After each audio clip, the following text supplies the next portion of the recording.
everybody, and welcome back to Japan. Hi, hello. I hope you're all well. I can see that the screen's loaded up perfectly, so let's begin. We got a lot to talk about as always today. A few topics I want to go over definitely, but I think we're going to have quite an interesting little discussion today. I hope the sound's okay. Do let me know. I had a little bit of trouble setting things up. It has been non-stop today. However, luckily everything is I'm just about getting everything done. I have a video that I was going to post, as always the case on Sunday, that I was going to post today but didn't get around to posting. But that's also going to be one of the things we're talking about today. We've got the subject to talk about there. We've got other things. We've got questions. I'm going to be doing a few surveys with you guys via the polling thing in the YouTube chat. There's a lot of stuff we're going to be doing today. But first of all, before we go any further, I should introduce today's community frame for this week. Ladies and gentlemen, we have got Sokoninaru. Now, oh, there you go, can't quite get the light on it. It's very dark. But Sokoninaru are there, only two of them, but still. The thing is that I was going to take this opportunity with the pen to decide how Trick wanted his name written. Did he want Trick or did he want one of his million other names on here? Unfortunately, Trick is away watching Hanabiya right now. So, well, unfortunately for us, fortunately for him, I'm sure he's going to be having a lot of fun watching Hanabiya. However, that means that this community frame is therefore credited to no one for now. But I'm sure he'll be happy that it's there. That's the most important thing. So if you like the beginning of this video, press like. And let's get into some conversations. All right, first of all, I'm going to read some of your comments, and then we're going to start unpacking this. But yeah, today we're going to be talking about a couple of things. Metalverse is amongst them, but I'm going to be taking a slightly different approach. Now, the reason I say this, sorry, I said I was about to read the comments, and I started talking about something else. The reason why I say this is because I was going to post a video today about Metalverse, and whilst I was working on other things, I spent a bit of time in one of the Babe Metal Discords talking to some fans because I really wanted to get a lot of people's opinions on it. But there are some things related to Metalverse I wanted to really sort of dive into. Now, I know when it comes to anything Babe Metal, especially these days, there's all kinds of things where, you know, some people are really against it, some people are really for it, some people are like, oh, everything Koba does is evil, and some people are like, only the Fox God knows, whatever it is, let's just enjoy it. So I'm really not trying to get into that kind of area of things, but what I really wanted to do today is I wanted to ask some questions more fundamentally about what we saw with the video. There was some sneak video that came out of Metalverse performing live, and it kind of made me think about a couple of things. So I'm going to switch the other camera for this. Boing! There we go. We're on the other camera. The reason I wanted to switch the other camera for this is because now I can put like the little Metalverse thing up at the bottom. Which one of these? I didn't properly label it. Is that one? Good. I picked the right one. Now, as you can see, Metalverse have got like their unpacking thing happening on August the 24th. I'm guessing that's just when they're going to present what the project is to us. But the live footage that a lot of us saw was basically, to me, it just kind of looked like we made Babe Metal again. In that you got one singer at the front who's doing all of the singing, and she's even got her hair done kind of like Sue. And then you've got four other members, but they're basically dancing, they're not mic'd or anything. And so the conversation that we were having, which I wanted to bring up before I get into the comments, was I was saying, well, I can see four girls dancing on the stage, but they're not mic'd up, they're making no sound. They are technically part of Metalverse, apparently. There's a band at the back of the stage who are playing music, who I'm listening to, who are providing a large amount of the enjoyment. They are technically not part of the band. So, does that make sense? I get that in a way it does kind of work, and if you're looking at an idol group, that kind of makes sense. You know, it just seems to me like I can't really accept that it is a group. To me, it's a solo singer. It isn't a group to me. It's not a group to me if only one person is making any noise. It's not a musical group. I've got no problem with that. And one of the things I also wanted to talk about today, what we're going to be getting into, is really the definition of a lot of things. Because often we have very sort of tight definitions of what various things are. So it's going to be kind of fun, like looking at, you know, because I mean, ultimately, if you're entertained, you're entertained. That's the beauty of subjectivity. But I'm really interested to know what people's opinions are on this subject. So that's something I'm going to be bringing up. Multi-camera setup. Lazy, I've had the same multi-camera setup for a very long time. Thank you for noticing, Lazy. It's the same setup I've had for a while. I've got to turn on the air conditioning. I am boiling. So hello to Nagian.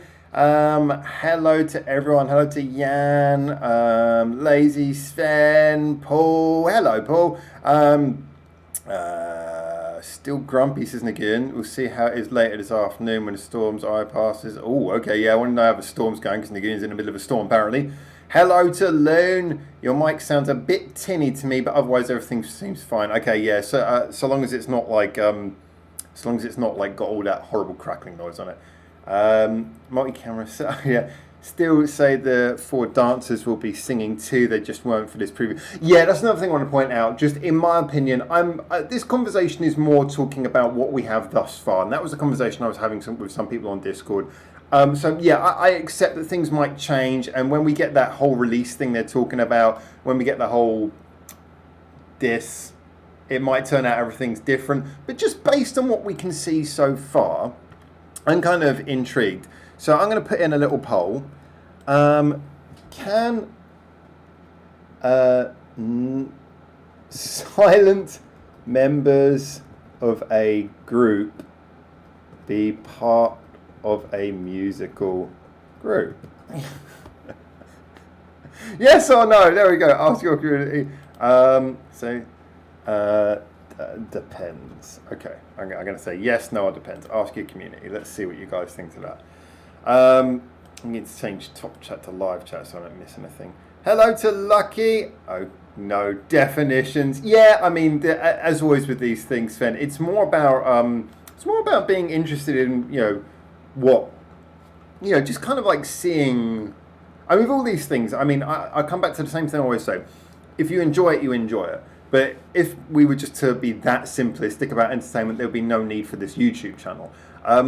It's interesting to see what people enjoy, and definitions can often be very restrictive, but sometimes it's nice that you can kind of like sort of define things for the sake of a particular conversation, and I think that's what we're doing here. We're more looking at the definitions just to really sort of like make a comparison. I mean, this is one of the reasons, I mean, as far as I'm concerned, this is a yes and no, but the reason why I put depends in there is simply because, the definitions can sometimes, let you down when it comes to nuance. But I'm really interested to see what everyone says. So Loon says, nobody said BM weren't a proper group when Maya was silent for 3 years. I kind of did, though. Yeah, I know you got a point. The reason, and so in a way, and a lot of people, every time I brought that up, people were saying, oh, but she's doing this, she's doing that, and people would point to like a little bit of backing vocal here, a little bit of backing vocal there. But for me, I felt that as much as I actually enjoyed those 2 albums, I really did, more than some other people who I was ironically arguing against. But I couldn't help but feel for me that during those 2 albums, they didn't feel like a group. It just felt like Sue. I felt like it was a Sue solo album, and I was just glad Mara was there for her career, but I didn't feel that Mara was getting to add anything. So for me, that was a complaint that I had with that period. It is interesting though, because when you've got 1 singer and then 4 potentially silent members, that brings the question much more into clear focus. So this, again, just no one be upset, by the way. I know no one is upset, but just this is a hypothetical thing, so I'm very interested more from a hypothetical position to see what you think. It could turn out we could have that whole release thing happen in a couple of days. It could turn out everything is very different from what we've been discussing here, and all of this is completely redundant. Just right now, it makes an interesting hypothetical conversation that could come to fruition later on.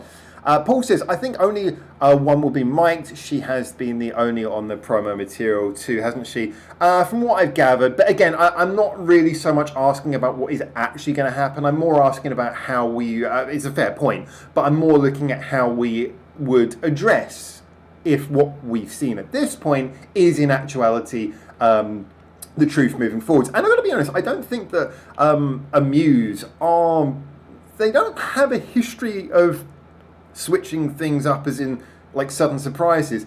I think a lot of and in general, I think Amuse are pretty good at their marketing. I've always been pretty impressed at the way they do things. I mean, the whole way they dealt with the Babe Metal hiatus, I thought was really well done. And the way that they fed that into now making us excited for what is effectively the second album after Return by having the Momoko not join until after the other one was out. I think their marketing's really good, but it's very rarely about surprises to me. It's more about sort of setting you up, getting you on a track where you kind of know what's going, and just being good at hyping you up to things. So I'd be very surprised if what we've seen in this video is not representative of what we're going to see in the future. But again, I'm willing to accept that I don't know.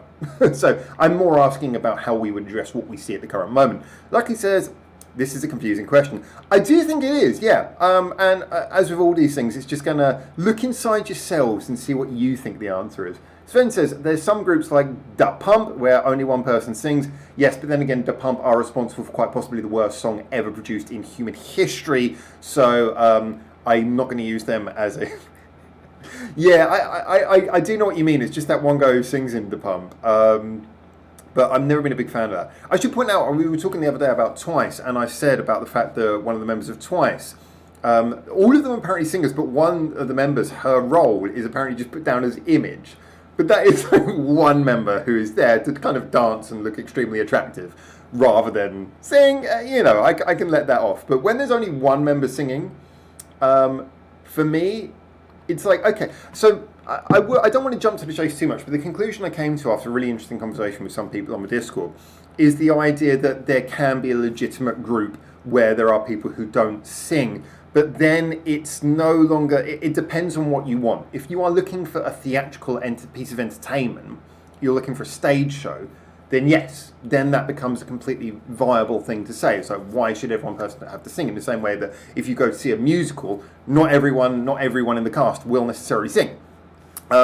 So I get that, but then that moves it out to the musical sphere. So if you presented Metalverse to someone like me, who I can enjoy these other things, but primarily my enjoyment is I want to see a musical act, I'm more likely to be listening to you on a recording on my headphones or on my speakers than I am to be watching your live video. For me, I am not going to judge you as that, but I am going to be interested because every time I listen to your music, I am going to be thinking, well, I'm judging this thing, but this is not the context by which it's supposed to be enjoyed.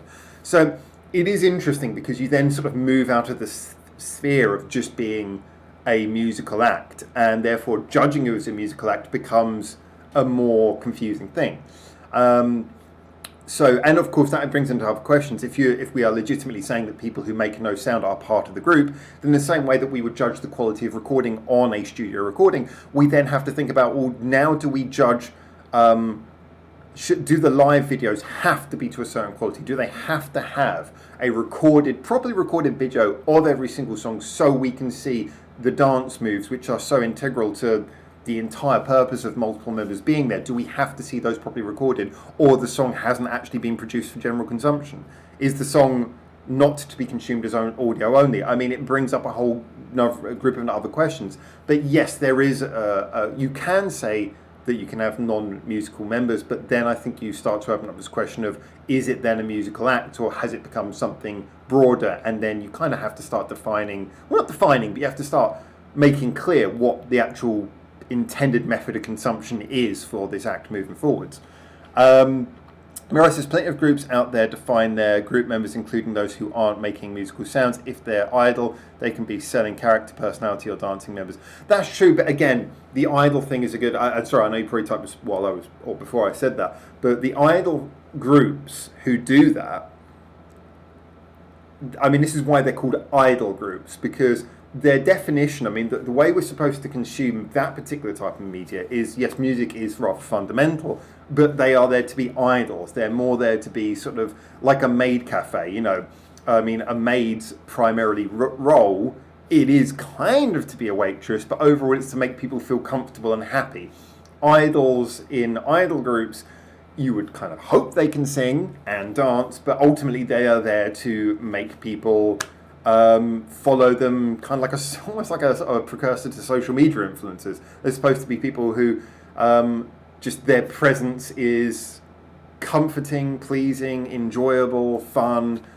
So that's why an idol is supposed to be their output is supposed to be consumed through a different lens, although, you know, most of them do sing and certainly dance. Like he says, Maya always had a mic, though.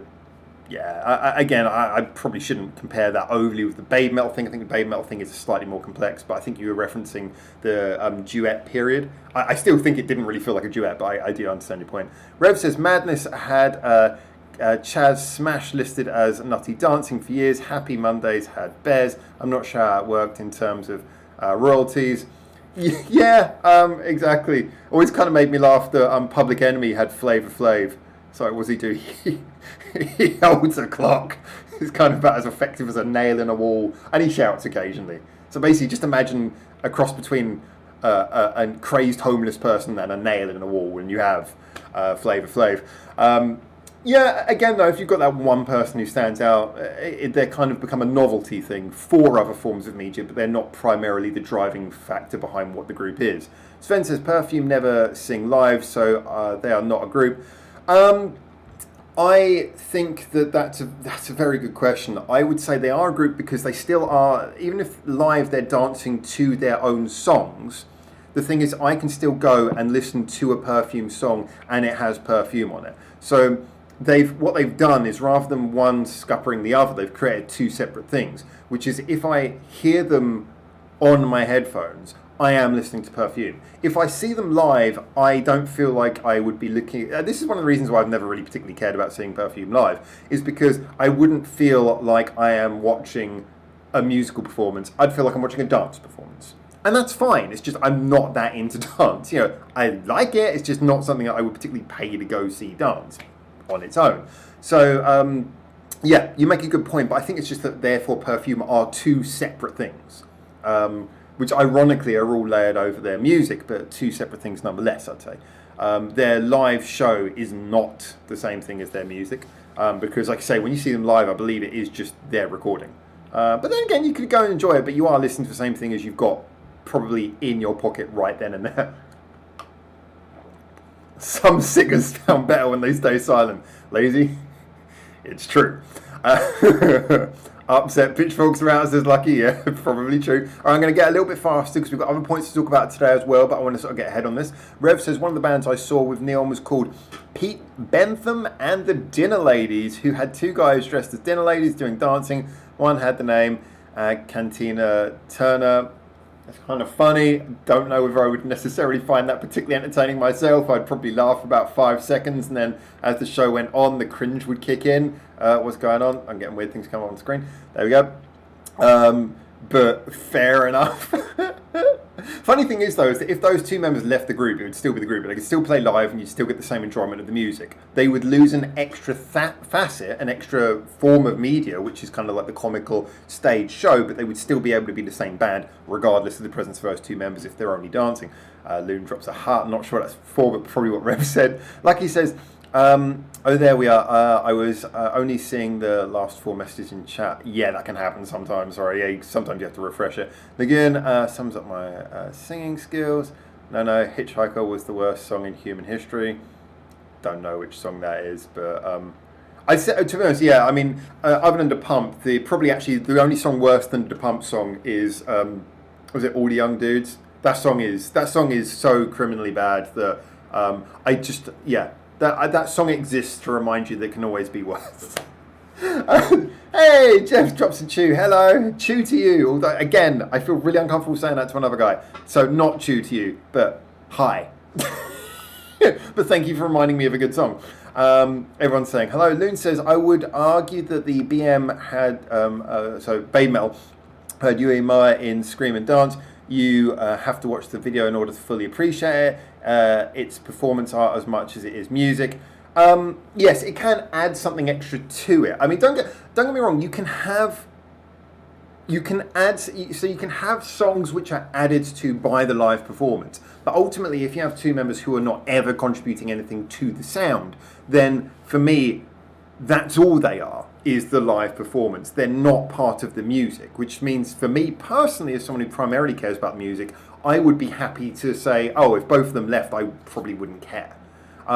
I don't think that's the case in regards to the original Baby Metal View and Maya. I think that their contributions did add to the songs, even if they weren't obviously as prominent as Sue. Their sounds were still there in the music. So in other words, I don't think you could have just got rid of them and not notice it, as was kind of the case when we went on to things like Metal Galaxy and especially the other one, where they weren't there, and in Moa included, and their loss was felt by listeners like me. People who sometimes I watch the live videos and people are like, how do you not know? I was talking about this with Lucky, and I didn't know about the fact that Cami Band now have those masks on. It was like, they've had that for ages. I was like, I don't really care about the live footage. I want to listen to the music. That's just the way I enjoy it. I enjoy the music in its idealist form. Everyone's different on that, but it means for me, as someone who is literally only listening to the music, if I can't hear you on the music, then if you got fired from the band, I wouldn't care. And that to me is an interesting position to be when talking to fans who sometimes really are into it. And obviously, again, I'm not saying that's the case with Baby Metal, but this is a hypothetical example that we're using here. Mirai says, are idols a musical act? Yes and no. Agreed. They are, but they're selling products that is a lot more than just music. Baby Metal and Metalverse are idol groups. I agree. It's one of the reasons why when I'm working with Dadadams, I love them so much, is because all of them have individual voices, and therefore, if I lost a member of Dadadams, I would feel it. I would notice it in the sound. Now, obviously, I get along with them, so it's different. I enjoy their stage shows for a different reason. I enjoy watching them dance because I consider them almost like friends. I really like them, and I have more of a personal connection to them. So obviously, I'm really incapable of viewing them objectively. However, I do feel that for someone who is just listening to Dadadams on Spotify, they would notice if a member left. If they obviously they'd need to have more songs recorded first of all, but in their current form, if they had songs, then one of them left, people would notice, and that to me that's important. Thank you for the hearts that I can see appearing. Thank you. 22 viewers and 12 likes. Well, I appreciate the 12 of you like it, and the 10 of you, I hope that you soon enjoy this enough to press like as well. Loon, hello. Okay, everyone's saying hello to each other. Hello, Liam. Hello. The guy of Superfly left the duo in 2007. Not really sure what.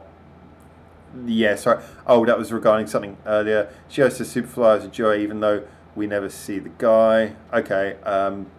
I can't really comment on that enough, and considering we've got a lot of subjects to talk about and we're moving quite fast, I might skip over that. Sorry, I didn't know who Bo was. No, I think now was Bo the bass player. It doesn't really matter to me, to be honest. It doesn't really matter to me, because the problem is that it would matter to me if they always had the same band, but they're happy to switch them in and out, and clearly to them they feel like it's still the same songs with changed band members. Therefore, for me, I can't get overly attached to them, because obviously their involvement is not so much personal involvement.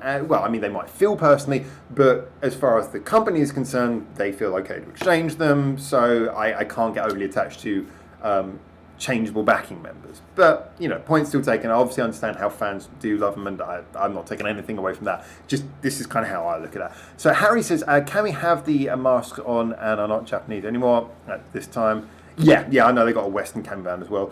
Loon, I can't enjoy it with just the audio. That goes for all bands. I'm a very visual guy and have something to look at while the music plays. Maybe stems from enjoying Pink Floyd stuff as a kid. As you guys know, I love music videos. I really do. And there are some songs that do benefit from a music video. There are some songs where they're okay, and you can put the music video on and it does make it better. So I'm certainly not undercutting that as a thing. But for me, I don't ever know whether dance is necessarily the main way in which that's achieved. That's more to me because of the artistic way in which a music video can be constructed. So that for me is more my love of directing. If someone said the director, Bandmaid's videos are almost all directed by the same guy. If someone told me that guy was now a member of Bandmaid, I'd be like, no, he's not. It's he's not. He makes good videos. I enjoy his videos. I'm really glad he keeps on working with them, but he's not a member. So that's kind of the comparison that I would think of there. Yeah, but obviously I can enjoy the visual side as well, and I wouldn't detract anything from that. Certainly, though, if it was a group who I couldn't enjoy as just audio, then I wouldn't probably be interested in the group, because that's kind of the basis on which everything's being built for me. Certainly in the context of what we're talking about here on this channel. But yeah, it's still a relevant point. Full member extra to okay, right, a couple of points didn't get there. All right, so let's have a little look at how this come through. So so you said non-musical members, you 69% of you have said yes they can. I'm really not convinced by that. I've got to be honest, I've not really seen the argument for that. But still, you know, obviously that's the general consensus. I'm surprised. Only 12% of you say no, and to me, when I typed in Depends, I thought this is going to be a whitewash because Depends is going to obviously win, because the truth is I can see why people would say Depends. I really can't see why people would just be 100% yes, a silent member can be a part of a musical group. That really surprises me. But fair enough, there you go. Those are the results. It's gone down. One person voted against it in that time. But, you know, those are the votes. I'm not going to argue with that. Well, I'm going to argue with that, and I disagree. I would at most go to Depends. But I still, you know, I respect that as your guys' votes, because it is quite an overwhelming vote. It's not even close. All right, cool. Let's pitch that one in and call that one quits. Thank you very much for your feedback. I will take that in consideration. Like I said, I'm doing a video about this. I was going to post it today, but I thought I'd talk to you guys before I posted it. So that's great. I will use that as a little bit of feedback to consider when doing the thing on top of the conversations obviously we've had here and earlier. So time for the next subject.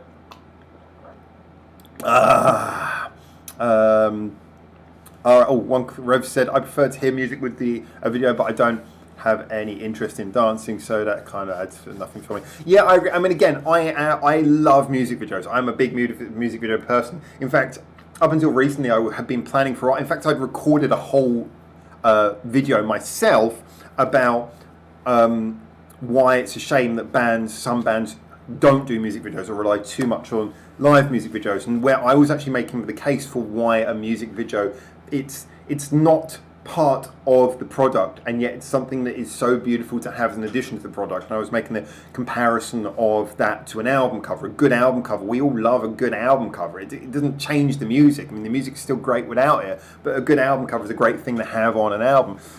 So this was kind of the comparison I was making.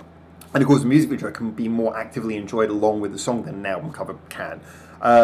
But yes, I still consider it as a extra layer that can be put on top to add another dimension to a song, but the song still has to be there on its own first.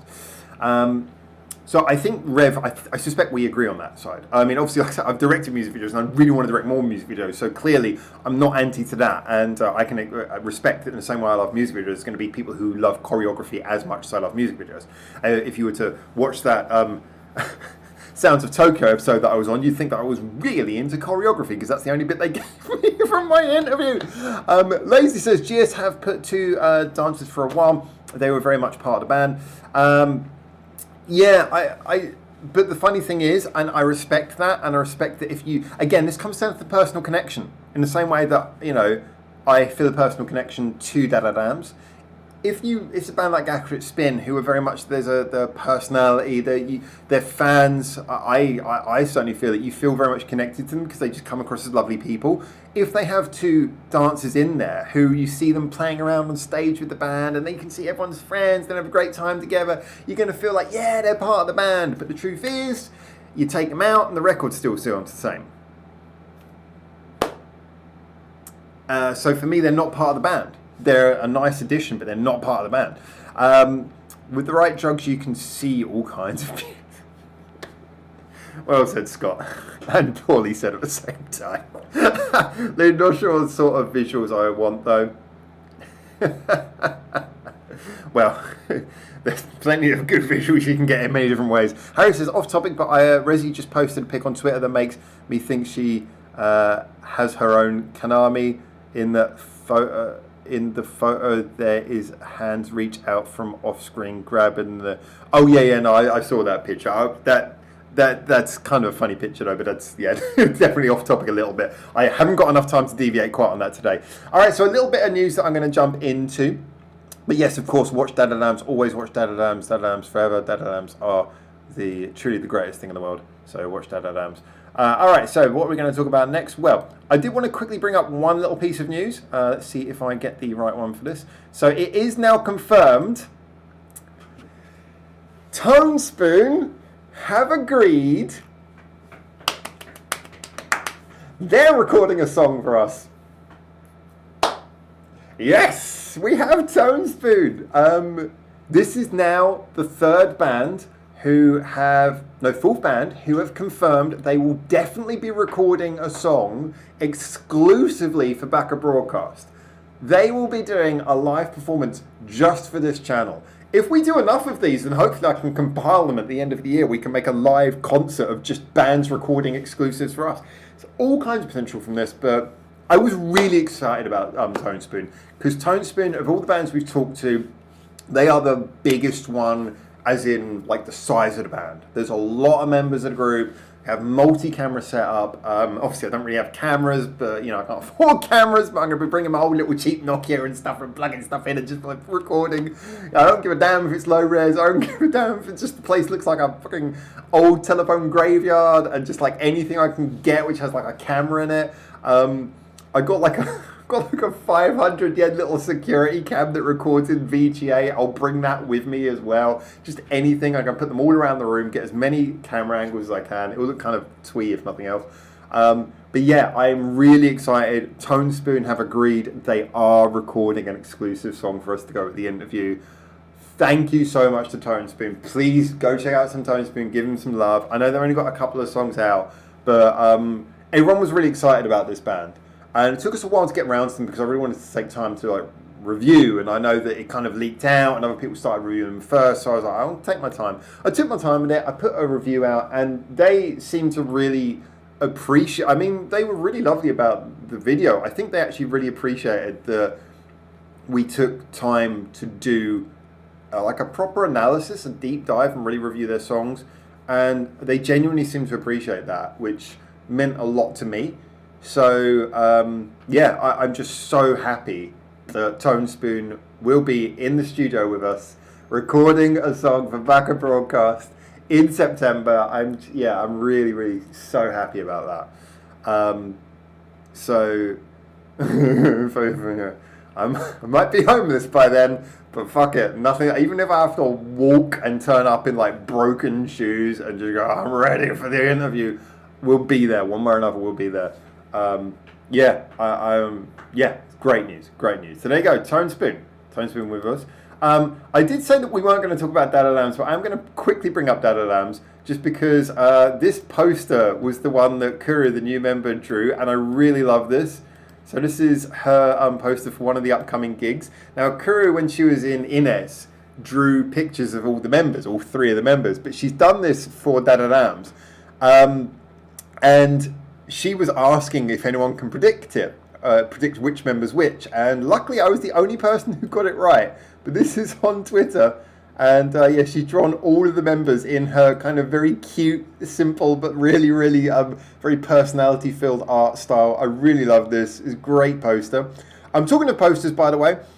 We mentioned about, obviously, the poster from our dear boy Trick, who's at Hanabiya today. But remember, the next person that I believe who's choosing the next poster, not for this week, because this week it's Sokoninaru, but next week, I believe, if I'm correct, from the number 42, Lucky is the next one to go. I think, Lucky, you were only 29 out. So, Lucky, remember, by next week, you have to pick your poster. And then Christopher, I believe, will then go afterwards, followed by Jeff, followed by Harry, I believe, because Harry decided, he said, just put me last. So he's clearly taken a lot of time. If it's not Scandal, I'll be very disappointed. So there you go, a little bit of post news. I thought I'd throw that in the middle before we get on to our next topic. Enjoy. All right, let's get back on to a little bit of chatting now, because we've got our next topic we're going to bring up here. So, let's see what everyone is saying. Woo, huzzah! No, Scandal is the best in the world if they do say so themselves. Yes, by the way, if anyone's wondering, the Scandal thing that is coming up today, Monday, well, it's today now, their 17th anniversary, the big thing. The reason I'm not talking about that in this live stream today is because I will be doing a fairly significant video about it tomorrow. So I'm just kind of leaving that one out there. So the Scandal video about the 17th anniversary, and then the subsequent one about Metalverse, those two are going to be coming over the next couple of days. So I'm not really talking about Scandal so much today because that's a big thing I'm going to be talking about tomorrow. But yes, obviously, for anyone who doesn't know, Scandal 17th anniversary. Also, who is one of the members' birthdays? I believe was it Rena's birthday? Is one of the members' birthdays as well? But I think 32nd birthday. But the big thing is that they will be getting, I believe, the Guinness World Record for being the longest lasting in the world female rock band to have the same lineup for that period of time, longest lasting. Lucky drop to woo, indeed. Otsukare. Okay, Otsukare. Thank you, Sven. There it says, donate your old GoPros to back a broadcast today. Yeah, I mean, just anything. I mean, literally there is a shop around here that sells like cameras like the one this is recording on right now for 3,000 yen. Problem is at the moment I'm struggling to make rent, so I can't really afford that. But what I'm thinking is that if I make rent, then after the end of the month, then I'll invest in just getting some more cameras. But if not, I've got old phone cameras and I'll dig them out, work out the passwords and just stuff them all around the place. Jan's dropping in there. Yeah. 8mm grainy footage camera like the footage of Bigfoot. I was about to say it looks more like Rene if I'm not if I'm unlucky. I want to form a band named Tone Deaf. Anne at top right. Yes, yep, you got Anne right. That's the most important one, Moon. I know. Yeah, so that was Anne in the top right. Nice drawing, says Lucky. Yeah, I thought they were really cute. She's got to draw you. I know, Lazy. It's because I'm in everyone's hearts, and she didn't draw anyone's hearts, which is where I belong. Irina Chan's birthday. Oh, I got that right. Okay, good. Thank you, Sven. Scott says, that's right. I have to get up at 4:30 a.m. to see Scandal and then go to work. Oh, jeez. Oh, well, Scott, I'm sure you'll enjoy waking up nice and early and being prepped for work, eh? All right, so today, one of the other subjects I really wanted to talk about is I wanted to talk about, because this was another topic that came up briefly in our Discord. And this is probably more of a general question. Now, if you've been watching Ears to the East, you might know that we were speaking to Reactomat, Benedict, his channel, a very interesting guy. And the question came up, and I was really interested because mine, his, and Neon's answers were not what I expected. Obviously, my answer was what I expected, but their answers weren't what I expected.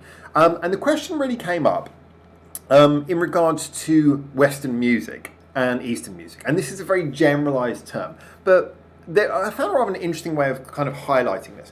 Now, I guess we'll refer to Eastern music as being music, basically it's from like Eastern countries, really, let's call it like Asia, India across, basically. Obviously, we primarily focus on Japanese music. There's also going to be things like, Taiwanese music, Korean music, Filipino music, Indonesian music, stuff like that. But so for that term, we'll talk about like Eastern music, and for Western music, we'll talk about basically anything in the English language, primarily, and then also European bands like French, German bands, such like things like this, Norwegian bands. And the question really came up because most people, obviously, in this community, being from outside of Japan, found Japanese music at some point. And the question really is, since you found Japanese music, has the finding of Japanese music made you listen to Western music less? Not necessarily why, we're going to get onto that hopefully if we've got enough time, but has it made you listen to Western music less? Not out of bias, but just because, you're more, I guess, satisfied by the music that you're getting from. Now, I'm going to put the poll, before you start answering, I'm going to put the poll. Since finding Japanese music, do you listen to Western music less than Japanese? Asian. Let's go put Asian in there because Japanese is no Asian.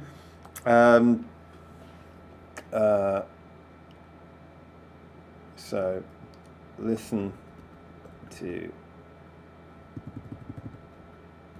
Western less.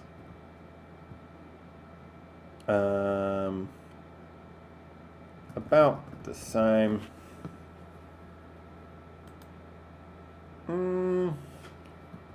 Listen to Western more. Alright. I hope that question makes sense. I'm intrigued to see what people say on this. So basically, when I was talking to Neon, I mean, Neon pointed out that obviously because his channel is mostly Asian related, through his channel, he listens to Asian music more. But overall, he said that he doesn't really listen to Asian music more than Western music.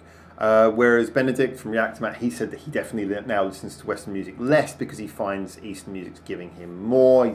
That he's getting more from Japanese music than he was from Western music, and I must agree.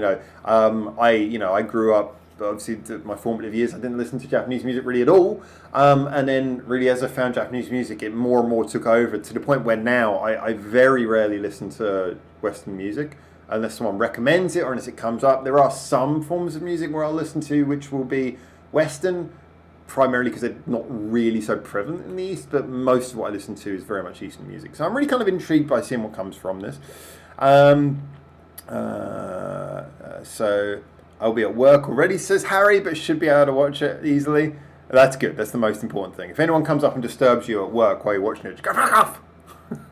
Mirai, I can't really answer that poll, but that's true actually. Sorry, Mirai, but I would listen to more Western music if rock music was still prevalent. I think it's prevalent. It's just not front and center. I mean, there is a lot of rock music. So, for example, some people sometimes. I mean, this is one of the telling things. I think it's pretty clear to me that Japanese pop music is just in a different league from most Western pop music. There are some good Western pop bands, but it's very rare. I mean, Japanese pop music is just way up on Western pop music, in my opinion. However, when it comes to rock, I know a lot of people have said it's a much harder one to define. I would say, though, that every time someone recommends a Western rock band, sometimes I hear good ones, but a lot of the times, not so much. And one of the big things that really scuppers Western rock bands for me is that most of the time it's the bass player. Like, the bass player is just usually, like, the bass player is not as interesting, and there's so many Western rock bands where the bass player is playing exactly the same thing as the guitarist, and we were talking about this today in Discord a few hours ago, and that just, like, for me, it's like there's so much more. When you hear like a Japanese rock band, and almost always the bass player is doing something completely off the reservation, and yet it doesn't feel messy. They're just able to interpret it in the same way that bass players tend to in other genres anyway. But, I mean, about the only genre where I can take the bass player doing the same thing as the guitarist is punk, because punk is so fast. That's the reason why punk is fast, is because we're not going for detail, we're just trying to shove this down your throat as fast as we can. But yeah, that's probably one of my reasonings, but I'm happy to listen to other people's. So Lazy says, I still listen to some old Western music, so I guess I should answer no. I mean, again, I want you to sort of interpret this in your own sort of personal way of looking at it. But if you listen to old Western music, I mean, proportionally, I didn't really think about old versus new, but I mean, you're filling your quota somehow. So just what proportion do you think? I guess if you're still listening to old Western music, it means that the Japanese music you've been listening to now hasn't exactly supplanted it. It still obviously is, more than entertaining enough without being replaced. Liam says, I listen to Western music because Western more because I don't listen to Japanese music. Oh, you don't listen to Japanese music at all? I am really intrigued. Liam, you're a fascinating person. I'm intrigued at how you got into this chat when this channel's pretty much all about Japanese music. I'm glad to have you there as a comparison, though. You don't listen to Japanese music at all. That's fascinating. Okay, Harry says, no, I have already stopped listening to new Western music long before. I'm just very few exceptions. That's kind of where I am. I still listen to it. If something comes up or I see a link, I try to. But as a general, it's not that I'm disappointed. I just generally listen to it. I'm like, it makes me want to listen to something Japanese more. I'm like, oh, this is good. Oh, but this reminds me of this much better song I know by a Japanese artist. Definitely less, says Rev, but I only really listen to older Western music anyway. This seems to be a thing that I've heard people say before, and 2 people have now mentioned this. Loon says, the thing about listening to older Western music, I feel like it's a bit stereotypical and a little bit oversimplistic to say that Western music is dumbing down. I don't think that's universally true. There are some aspects probably in the music that people listen to en masse. It's definitely dumbed down, but I still think there's a lot of good music in the West. I just think it's harder to find. So listening to the old classics is more assured. But then again, when music is classics, it's easier to find the good ones because they've already been filtered by the general populace. Loon says, I listen to Western way less. I'd say 90% Japan, Korea, 5% The Warning, 3% Taylor Swift, and 2% 70s rock. That's interesting. It's quite a varied list as well. I like it. Purple says, it generally depends on the music I am looking for at the time. Rock metal is mostly Asian, but goth industry mostly Western. That's interesting. Goth in the industry, perhaps not areas that I would maybe listen to as much. I don't really know what defines goth music. It seems to change. Like a lot of people will say, oh, it's like goth is like The Cure. And then I think, well, what was goth when I was growing up was, that was after like The Cure. So I kind of think more of like sort of people listen to like stuff like Marilyn Manson and stuff, which I guess is kind of also in that industrial area. So I guess that's kind of what I think of when I think of goth. But goth, I'm not sure if that actually is a genre, but I get what you're going for, yeah. Lucky says, I still listen to Western music as much as I did before I found Japanese music. That's interesting. That makes sense. There's always, there's going to be people who do that. It doesn't necessarily supplant it for everyone. Scott says, it's harder for me to find new modern Western bands. I like most older Western bands I've listened to for years. So maybe one of the things that is coming up from this is that there is good music in the West. It's just because as a general the stuff that gets through, that is prevalent, that gets heard by most people, that is pushed into the mainstream in the West, has been dumbed down. That as a result, when we listen to Western bands, we find it harder to find good ones, so it's easier to maybe, I'm not saying for everyone, but for some people it might be easier to go to Japan where the good bands are more front and center, where it's easy to find good music. So for some people it might just not be that they necessarily prefer Japanese music, it's just that it's easy to find good Japanese music, whereas in the West it's harder to find the good bands. That's a possibility perhaps. I must admit, I just prefer a lot of things about the Japanese writing style, but hopefully we'll get onto that in a minute. Loon says, Liam's a strange one. Yeah, clearly, but credit for it. Takes all time. So Havoc, after being reinvigorated by Eastern music, I'm listening to music in general more. That's interesting. I think some people have said things like that as well. That's a very good point. Yeah, I think for me, listening to Japanese music, I was always, listening to music, but Japanese music certainly just kind of made me more excited about music. Does a dead Texan blues guitar play count as Western music? Yes. Texas is in America, right? Oh, although apparently that is a contentious point, so I probably shouldn't even say that. He's normally says lucky. All right, a lot of comments coming in here. I'll try and stay up to date. Russell says, I listen to Western rock like Within Temptation. Heard that name, don't really know anything about it. But they are not from American, British, listen to Japanese, all types of popular music. Okay, interesting one. So when you say not American or British, but still I'm guessing like European or something. Or America, because like The Warning, they're from Mexico, so they're from the American continent rather than being US American. You get what I mean by Western though. Liam says, I mostly listen to British indie rock and Western metal bands. Fair enough. Still, I am really fascinated how you ended up on this channel, but I love it anyway. Again, we need more differing opinions just to really sort of like, it's this scientific method. You need people to have a different view to test your own or agree. Purple says, I definitely find it easier to find Japanese music I want to listen to on YouTube, and like at the moment, makes sense. Liam must be here for the waffles instead of music. I hope I'm providing. He is. Okay. Mira says, I think as you get older, you want more and more music that has something like the music of your youth, but popular music will move on without you, so it makes sense if people don't listen to new stuff. I've heard that, and I've also heard that there's a general statistic that, this was from a Western survey, but it makes sense, but they said that most people, like there's almost a tie-in. The minute people hit their 30th birthday, as a general, they almost stop finding new music. It's kind of like, come up in a few like sort of studies and surveys. And general reason is almost like when people turn 30, people's attitude towards age really confuses me. But like they just feel like, listening to music is, new music isn't for me anymore. New music's for young people, which just, fair enough. Everyone's different, and I guess a lot of people who are going to be asked about this are going to be people who are not naturally so much into music anyway. Music's more of a backing sound for them. And there are a lot of people like that, where music is just a thing that is just part of youth, but isn't something they're actually into. So I get that, but it is interesting how, as you say, there are some people who they're attached to music at their youth. Obviously, there's going to be certain things about the formative music that informs what you like as you grow up. But I would say in a lot of ways, a lot of the music I like when I grow up, I feel nostalgic when I listen to it, but I don't really listen to it anymore because I found better things. It's interesting. I mean, one of the interesting things is that I remember And I don't know what came first in order of this, but I remember that when I grew up they had the whole Blur Oasis thing. And the reason why I definitely was much more on board with Blur than with Oasis is because when I listened to Oasis, it was like it wasn't just the vocal thing, it was just the fact that all it was strum, strum, strum guitar. Whereas when I listened to things like Blur, even if it wasn't one of their best songs, there would always be like lots of things happening, you know, like the guitar, even the guitar, when it was just a guitar song, there would be all kind of interesting things happening with it, you know, you'd have lots of songs where there were like strings and brass and all that kind of stuff happening in the background. It was just like my ears were being fed so much more. So that might inform why I'm into the music I am into now, but what made me like that more as a child, who knows? Even you go like something like Song 2, the most direct rock song. I mean, the bass is the most rocking thing in that. It's not like loud guitar, it's loud bass. You know, it's distorted bass that makes that song rock, not the guitar. So, I guess in a way I like kind of interesting sounds. But there you go. For me, goth is tapping the vein. I don't know how literally you mean that.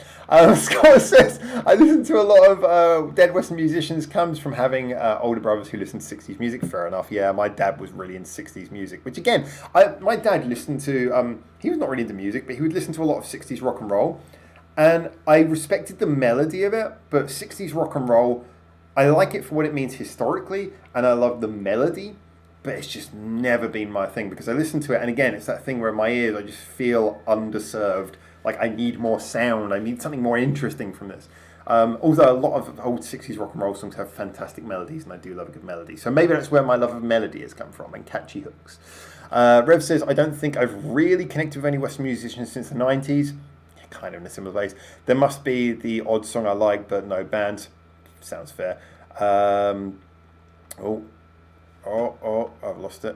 Oh, look can you see what's happening on my screen? How am I supposed to read this?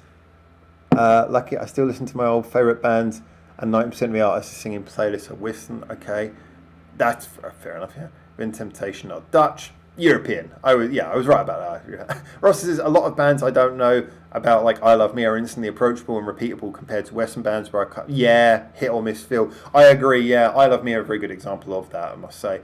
Within Temptation, so Lazy Like Them, so Van Halen. Okay, so I'm going to move on to another subject in just a moment because we've got about 40 minutes left. Harry says, Liam, like I Love Me, misread the name of the channel as Baked Broadcast. Yeah, I am hoping as well. Again, it's a financial thing, but I'm hoping to be able to afford, because their gigs are not very cheap. I'm hoping to afford to go to one of their gigs at some time in the near future, and if I do, I am bringing them bread. Because I still can't believe I've never met them. It's so weird. I've been talking to the lead singer for now 3 or 4 years. I've been talking to her on DM, like every now and then popping a message backwards and forwards. Never met them. So yeah, never seen them live. But I've seen them live on the internet, of course. That's probably filled up that need. But yeah, I'm really excited to interview them and finally meet them. So Lucky is responding to Harry, listening mostly only Japanese music. Says Jan, when I started to rely on YouTube music suggestions for discovering Japanese music. There you go, it's probably helping. So I stopped clicking any non-Japanese music until I became only Japanese songs. Yeah, it's a bias, but if it's satisfying you, it's satisfying you. You know, supply and demand. Your brain has just operated supply and demand in a very efficient way, perhaps. Liam says, probably the only bands I listen to that don't just play the root notes on the bass are Primus and Limp Bizkit. That pains me. Bands who just only play the root but no, just pain me. It feels like the song's not moving. I will give credit. Sam, the bassist from Limp Bizkit, he is really good. He's very underrated. He's a very underrated bass player. He's a really good bass player. So if you're listening for a bassist, he really adds a lot to that band. Mirai says, does Howard have an aversion to that same as always 4-chord pattern that's in huge amount of Western popular music? Yes, I do. Now there are a lot of songs I love that are 4 chords. That I really do, and I can instantly get hooked up in that. But the problem is I've already got my fill. If I want catchy 4-chord songs, we can all list off like a bunch of them, even 3-chord songs, where you go, that is a song that will get stuck in your head and you'll have a lot of fun with it. So I don't need more. I don't need more of that. If anything, they feel hollow because it's so hard. We've got so many classic 4-chord songs that get stuck in your head and just make you go, yeah, this is super catchy. It's like, we don't need more. And most of what you get is bands trying to do it who do something that, if at best, is a pale comparison. Again, if something's been done for long enough, then just by the system of sieving through it, the best possible versions of it will have probably risen to the top. Which means now replacing them is going to be very hard. So with simplistic things, it is very hard to just have a constant supply of things doing them better. Whereas if you then say, well, look, if I want a simple 4-chord song, which I do love, but I've got them. I'm not looking for more bands doing that because I've already got enough of that. If I want that, I can find it. Then that's why I've got an aversion to it. Not because I don't like it, I love it, but I don't need more. I need something else. Make my catalogue of music more interesting, add things to it. Western music has become boring to me, says Paul. I can see that. By comparison, I assume you mean by comparison to the music you're hearing from Japan. Mirai says maybe the IVVVI pattern. There's a name for that, and I'm really sorry, I can't remember what it is. There's an actual name for that, and I can't remember what it's called. But yeah, that's one. But there's loads of 4-chord patterns, and again, I don't dislike them. I really don't. Liz says, Tap in the Vein was a band. Oh, okay. Maybe from Never Filler reminds me of Tap in the Vein singer Heather Thompson. That's a very Middle England name, Heather Thompson. I can imagine her running like the parent-teacher conferences at a school. Hello, I'm Heather Thompson. Mirai says, Marty Friedman did a comparison of the typical chord pattern in Western music versus Japanese music. If I find it, I'll post it on Discord. Yeah, I've read a lot of things about this. I saw one person who did a really good video about this before, but it's something that, I know because when I first fell in love with Japanese music, it was the chord patterns, and I noticed it instantly. Now everyone listens to different things, but for me, just the thing that dragged me in, I just listened to the chord patterns, and I was just like, oh, this is so satisfying. I was so used to choruses being these catchy things that go round and then they repeat and then they repeat. I'm listening to these things. I'm like, the chorus is just one time round or twice round at most of this thing that in itself is a complete catchy package. But the chorus is a journey that gets revolved through rather than a phrase. There is also a thing in Japanese music as well that from traditional Japanese music. The resolution of the chord pattern. So for anyone who knows this comes up both in the chord pattern and the melody, but primarily in the chord pattern, is that when you have something, you have the root note, like what they call a tonic, the key that it's in, and you can tell when something's been resolved in the same that when you're speaking, because you get around to the note, but you know it's done. And you're back. And you come round, it's done. And it's that note where you know when you get round to it, done. I'm trying to represent it in my voice, but you know it. You know what I mean. The note that you're on a different note, and that different note makes you think that things are a bit unsettled, and then a little bit more unsettled, but you're not quite back yet, and then you're done. You just can't. You know when you hear it. It doesn't need a technical description.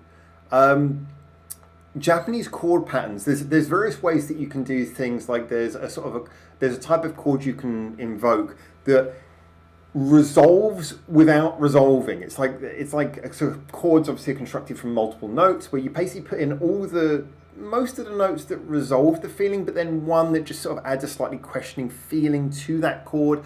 There are various things you can do that bring a chord pattern to sort of semi-resolution, but not quite resolving it, so that then the song doesn't resolve itself until the end. And it makes the whole song feel like a journey. Or sometimes you can deliberately make it so the song doesn't feel resolved at all until the end, so it feels constantly tense. And this is something that, of course there are Western artists who do this, but it's not a default thing. It's a thing that, you almost like Western artists consciously have to think to write that into songs. Whereas in Japan, it's more part of the writing style to not automatically resolve the feeling of the song until a specific point. It seems to be intrinsic to the way that Japanese songwriting happens. And this leads to longer chord patterns. I think this is one of the main reasons why the Japanese tends to, again, not always, there's plenty of 4-chord songs and 3-chord songs and even 2-chord songs in Japan, but as a general rule, tend to focus on longer chord patterns because you're keeping the feeling up in the air longer. You're keeping a sense of wonder or doubt or confusion or panic or fear or something. You're keeping it for longer. So by sort of keeping the ball in the air, to use a football analogy, you have to be clever about how you do that. So chord patterns tend to be more extensive, more thoughtful.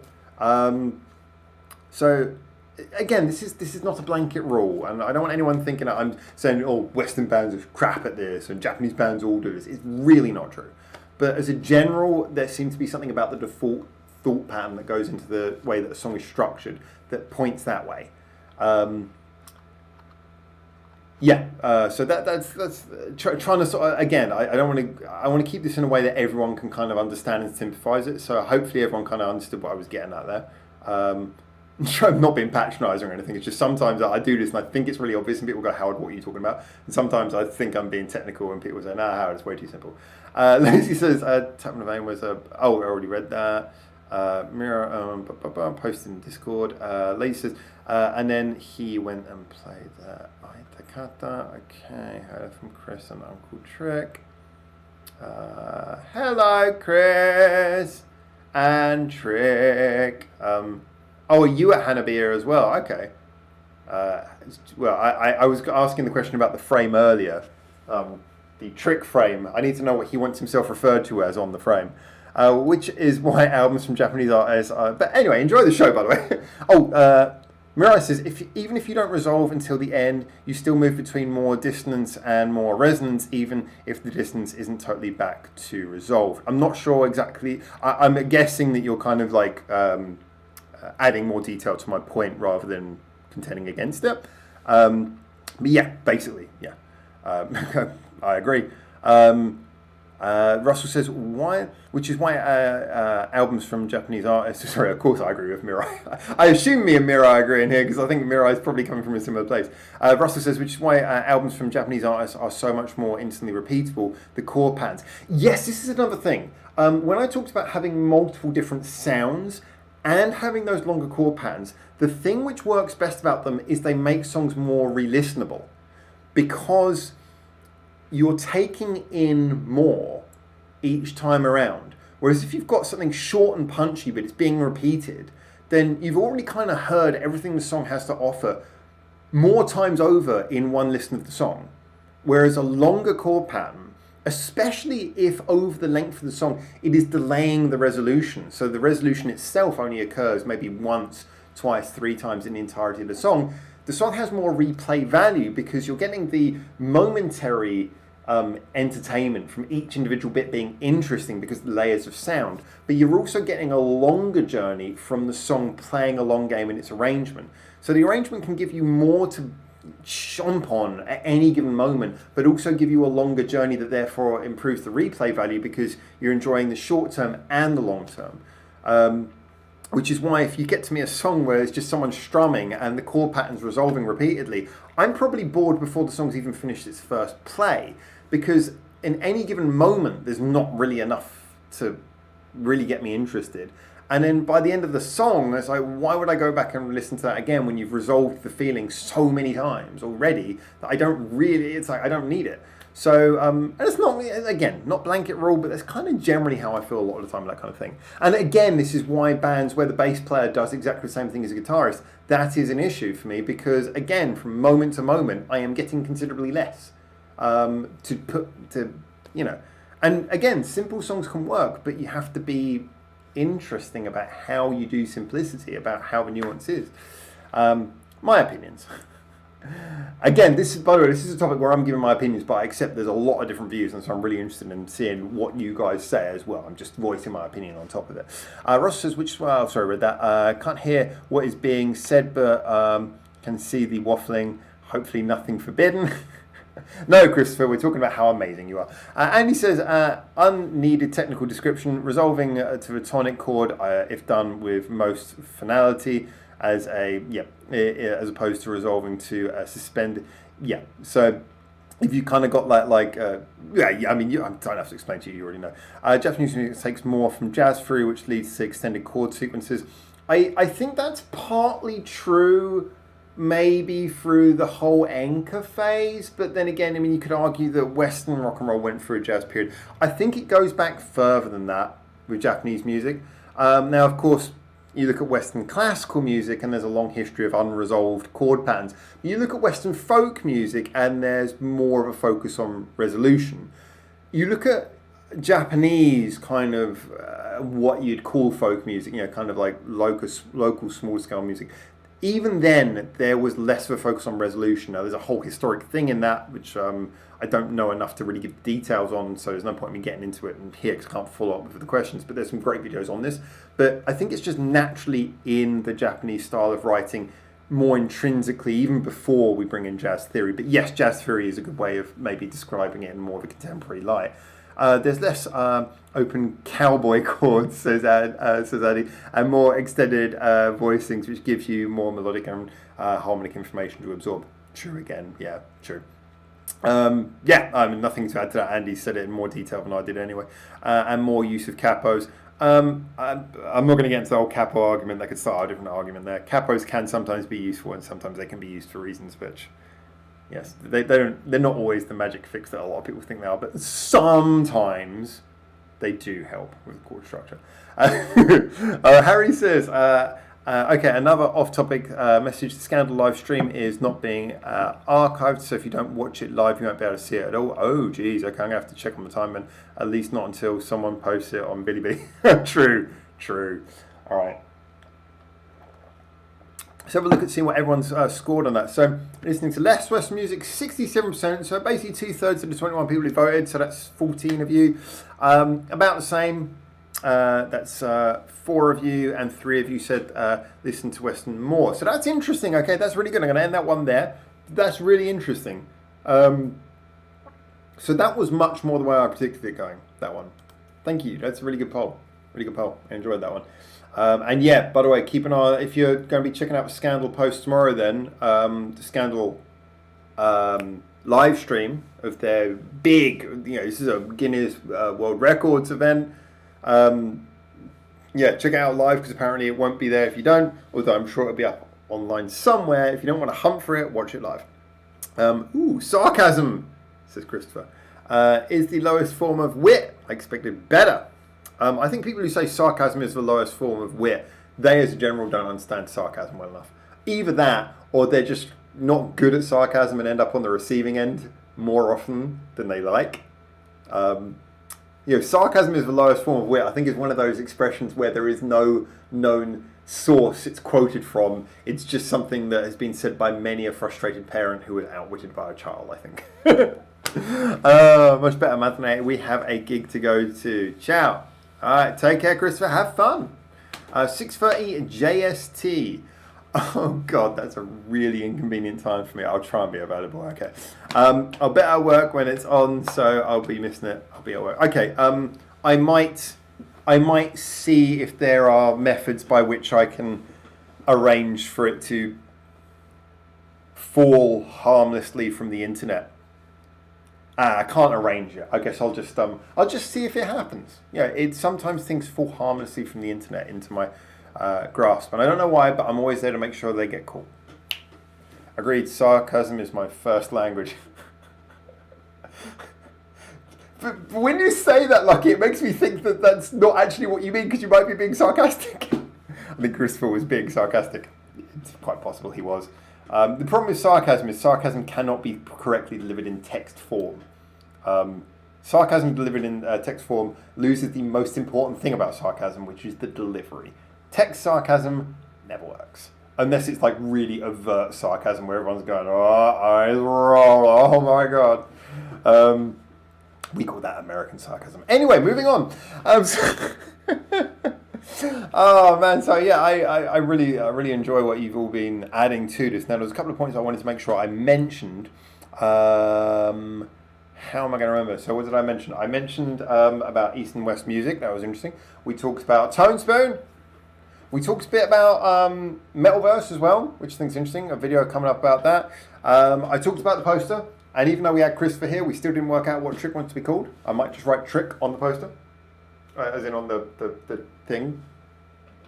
Because the last one was Rev. So you can still just about see Rev's name under the sticker. But yeah. So I put my new sticker on for Trick.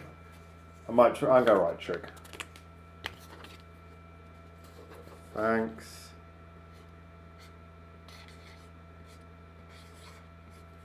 Okay. It's one of those people that has too many different names on different platforms. There you go. Trick has been thanked. What? What? Oh, let's put that up there. Oh, lovely. You can see some of the cardboard shining through as well. Look at the cardboard. I need to update my Dadadams pictures as well to include all 7 members. All right. Andy says, capos, when you... Oh, God. I'm not getting into it. Not getting into it.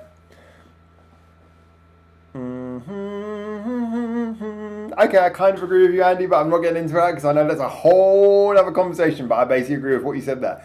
Any more news, says Lucky. So, obviously, scandal thing is a big thing. I wasn't really going to talk about that today because I want to talk about that more tomorrow, but do you remember the scandal thing? Now, in regards to Dadadams, that's obviously news regarding them. I will be seeing them on the 24th. Oh, this is actually something I want to say. So I'm seeing them on the 24th, which is... I don't want to say how many days it is because it's a different day from me, from most of you guys. That's on Thursday. If anyone has any merch you've purchased which you want to take a photograph of, if you've got any fan art or anything you want to give to the girls, please do let me know. And I'm going to try and print out some things from the international fans to give to them. Because it's the show on 24th is one of their special events. They're the headlining act. So I want to, after the show, try and give them some stuff from fans, and we've had some really nice, Harry did a really cool piece of fan art, and I think he's working on more. But if there's anything you want to give to the girls, then I will I'll hand to them and make sure get a little reaction from them if possible as well. So yeah, I am happy to do that. I know it's not much notice, but if anyone's doing anything like that, then please do let me know, because I really want them to feel the appreciation from you guys, because obviously they get to see their fans in Japan all the time, and they've been so excited about all this online stuff that I want them to kind of feel the real following of you guys in the same way they get to see the happiness of their fans in person. So yeah, there you go. I thought I'd add that as well. 8 members, says Loon. Yeah, and by the way, the fact that one of the members was not in Kura's poster, I'm not going to say it, but I think we all know one of the members, she might come back. But at the moment, I think more of an honorary member is the way I'd describe it. So I'm going to call it 7 members. Oh, no, I'm going to call it 8 members. I'd feel too guilty. When does the poster have to be submitted by? So basically, I'll premiere it in next Sunday's live stream. So basically, just when it comes to do you mean your poster choice? Just let me know anytime before Sunday, even on next Sunday, just as long as it's before I go live by a couple of hours. I actually went to print this one out before the live stream, and when I went over there, I was standing behind this guy who was just spending way too long at the printing machine. He was sitting there, and I'm like, dude, what are you doing? And he's just got a bag of all this stuff, and he's going through his bag, and he's photocopying books or something. I'm just God, fucking hurry up. Why didn't you just bring this stuff? Why didn't you have it ready when you arrived? But anyway. Ooh, nice. Harry says the Resi artwork is not going to be ready by then. So that's okay. Yeah, I will do the Yuzu one for now. And then the Resi one can come next time. That's fine. There will always be next times. I'm working on a tune of Anne, but it won't be ready on time. Okay. If anyone has anything, because otherwise I'll just sort of hand over what Harry's got. But then again, I'm hoping to see them around about my birthday, but I don't think it's going to be an event where they're headlining. They got one booked for the 10th, which I might see them at. If they get one for the 9th, then I'll see them at that as well.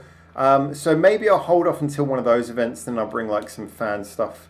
So if there's going to be more stuff, I might hold off and wait until the next show that I'm going to see them at.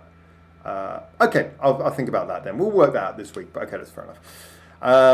Okay, so we've got about 15 minutes until I'm due to go live on Twitch. So what I'm going to do is I'm going to start wrapping things up here at the moment. Thank you, by the way, for 22 likes. We finally got there. Woo! And thank you for 17 viewers. If any of you haven't pressed like, and this is not the worst thing you've ever enjoyed in your life, then please consider pressing the like button. Just to help the channel. It's all good for our stats. and boy do we need it. Send the photo I posted on Discord, says Scott. Yes, I remember that one. I'll get that printed out as well. Do you mind if I tell them where you are? I mean, not like an exact address, but maybe if I can like add a little thing to that, I might do that. Just like a little location, or if there's anything like that, then I can add that to it as well. Sorry, I know like most of you have told me like the cities you're in and stuff, but I'm really bad at remembering that kind of stuff. So, you know, I can't remember people's names. So, although Sven called me out for the fact that I recognised every single member on that hand-drawn poster from a moment earlier. I was like, okay, I do actually know this band in person, so I've worked with them. I should be able to pick them apart from a lineup, even by name. By the way, this is the usual strength coffee, but I put more cream in. I thought I'd do the exact same amount, but usually my coffee doesn't look quite as dark as I wanted to, so I thought put more cream in and just see if that thickens it out, although obviously making it lighter. And now my coffee, it is strong, but it looks weirdly too light. Like way, way, way too light. Sweet caffeine. Ugh. My drawing is about as good as my singing, so I stick to photography. Fair enough. Sure. Chicagolandia. Oh yeah, of course you're in Chicago. Yeah. I will. I don't mind. Did sign the drawing also. Yes, I noticed there was like this signature by Uzu's shoulder. So, confirm, by the way, just confirm definitely that's the version you want me to send. If there's anything else you want to change, let me know first of all, but otherwise it's that version. I'll print that out, and get me the highest quality picture of it you can as well. So I think the one you already put there when it's blown up is pretty high quality, but anyway, there you go. We'll work that out. And it sounds like if other people are working on things, I might hold this back. I don't know, I might do the easy picture first, but I think in a way it's kind of nice, because if I'm handing them plenty of things and it's like different bits for different members, then I can maybe more sort of say, oh, well, this is something can I get you all to one side, get a video and just like, here's some stuff for you to look at. Because I was also thinking I might print out like some of the nice comments that people have said online about them with translations so they can see it. Like, so I might print out little sheets of some of that so they can read through some of the stuff. Add a hint of chocolate syrup to the coffee to darken it. Yeah, I hate the word syrup because syrup usually, not always, but syrup usually means sugar, and you know how I feel about sugar. This is one of the reasons why I make my coffees at home. Well, actually, the main reason is it's cheap. But the other reason is just because sugar, expensive. No, sugar, not expensive, sugar, disgusting. Okay, so last bit of news before we really do wrap this up. So we've got 10 minutes left and I want to try and be on time. In Vietnam, they sometimes add egg to the coffee. Vietnamese coffee is really weird because it's super sweet, but it's actually delicious, which is really weird for my brain because it's actually a sweet thing that I like. But anyway, yeah, Vietnamese coffee is so good. So, I just wanted to sort of give a little update. I am. So, as some of you know, I've had a hard week last week. I'm saying this now because we're at the end of the stream, so if you're here, you probably give a shit. I had a hard week last week, and things have been quite difficult at the moment. I am desperately trying to get more work at the moment, because along with everything else, there have just the usual problems have been coming up. And you know, I'm just having a lot of the usual problems. So one of the other things as well is that my rent comes out like 3 days before the end of the month. So trying to use the Patreon money for it is really difficult.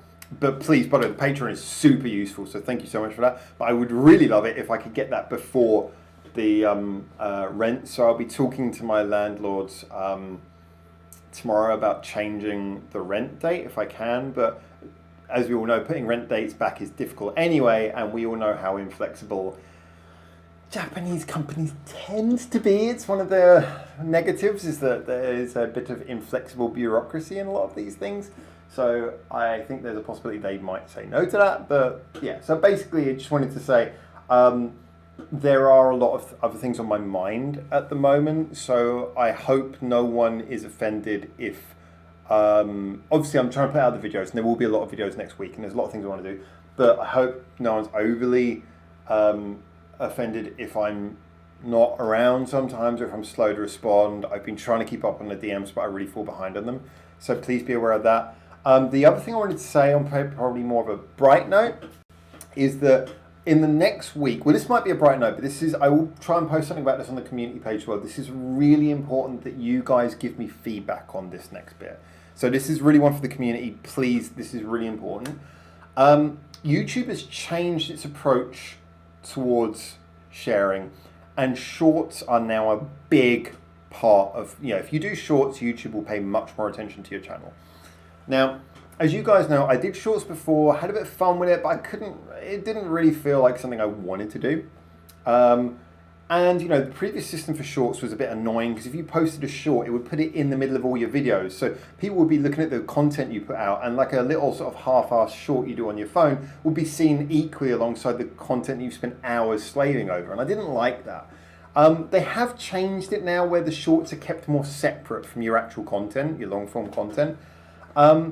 So I thought I was going to try again. And what I think I'm going to do is I am going to take some of my reviews of songs and just have because I think a short can be up to a minute.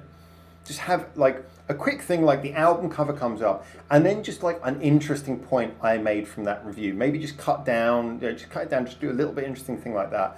And then have that so that hopefully it can bring in some more fans. It can be like a conversation starter. Some people are going to be like, oh, that's not a whole, oh, you haven't got the point right. And then there'll be a link saying, well, if you want to see my whole review, click this link, and then you'll see the whole review. So I'm thinking of doing something like that. And I'm thinking that next week, over the next week, I'm going to post some of these. My main concern is I want to see if for you guys, is it interrupting your enjoyment of the channel? Is it getting under your feet? I'm guessing most of you are going to be having shorts pushed at you anyway by YouTube. Is it something where because you subscribe to me and I've started producing shorts that it's a nuisance to your feed? In the same way that I don't monetize because I don't want you guys to be forced to watch adverts unless you have to. I don't believe that's right for the type of content we produce. I also don't want the shorts to get in the way, but it does seem that if you produce shorts, it's extremely beneficial for your channel. And now that I'm thinking about that format, and it seems like an interesting way of getting people into the whole discussion thing we do, putting one of my interesting 1-minute thoughts, I think interesting, putting it out there and saying, hey, if you want to hear the rest of you, come back and check this out. I'm thinking of doing that, but I'm going to do a 1-week trial, and then hopefully this time next week you guys can tell me what you thought of that. If you thought it was a good experiment, if you thought it worked, if there were any problems. So I'm going to do it for 1 week, and then if it's good and if it's working for the channel and you guys aren't minding it, I'll do more. So there you go. I thought I'd put that out there. All right, I'm going to read the last few comments, and we've got 5 minutes till Twitch, so I really should wrap this one up. Harry says, no, that's the final version of the drawing. I'm not happy with the mouth, honestly, but changing it will destroy the drawing, so I'm not touching it anymore. Fair enough. But yeah, I think it's a really good picture anyway. Moving it a few days shouldn't be an issue, hopefully. Lucky. If you're talking about my rent, I think it will, but I'm going to give it a try. Lady says, I hate shorts, especially hate that it's near impossible to turn them off.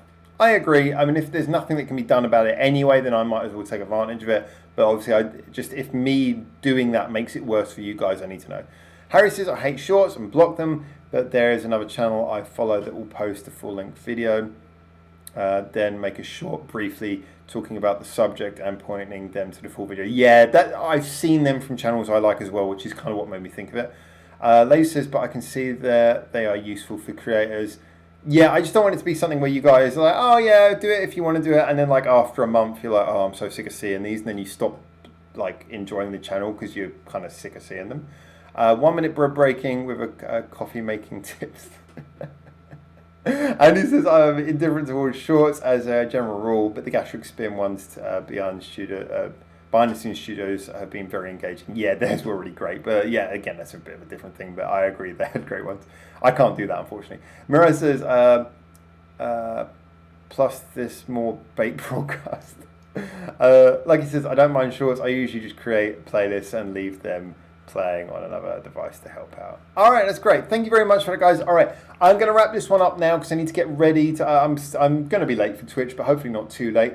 So thank you so much to everyone. Let's have a little bit of the bog roll. It's bog roll time. Thank you so much to you all. I've been drinking coffee, so I'm going to go and empty some of that out of my system, get ready for Twitch. But I just want to say a big thank you to everyone. Remember, if you are a Patreon supporter, please make sure that you have sent me your link for the Twitch that we're about to start. I will see you over there in a few minutes. And my thought for today is pay your rent. Oh, I hope everyone's doing all right. That's the main thing. Love you all. See you later. And for now, if I don't see you on Twitch in a few minutes, ciao, ciao.